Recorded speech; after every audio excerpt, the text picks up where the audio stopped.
అక్కడి నుంచి ఇక్కడి దాకా వస్తూ ఉంటే ప్రజల స్పందన, ప్రజల హావభావాలు, వారి మాటలు ఇవన్నీ కూడా వింటా వచ్చినాను. మధ్యలో ఒక దగ్గర కొద్దిసేపు టీ తాగుదామని ఆగినాం. అక్కడ పాలేరు నియోజకవర్గం ఎంటర్ అయిన తర్వాత ఆ టోల్ గేట్కి యువతల కొద్దిసేపు ఆగినాం. ఆగితే 2-3 రైతన్నలు వచ్చారు. వచ్చి వాళ్ళ గోడు చెప్పుకుంటున్నారు పాలేరు వాళ్ళు.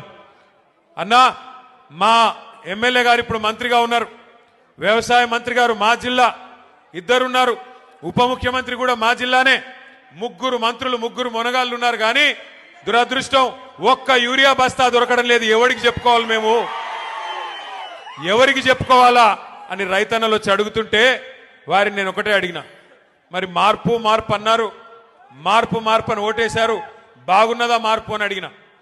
అంటే ఏం చెప్పాలన్నా, సరే జరిగింది, పాలిచ్చే గేదెని వద్దనుకుని తన్నే దున్నపోతుని తెచ్చుకున్నాము, తప్పదు కదా, అనుభవించక తప్పదు కదా అని చెప్పారు. రైతులు కూడా బాధపడతా ఉన్నారు.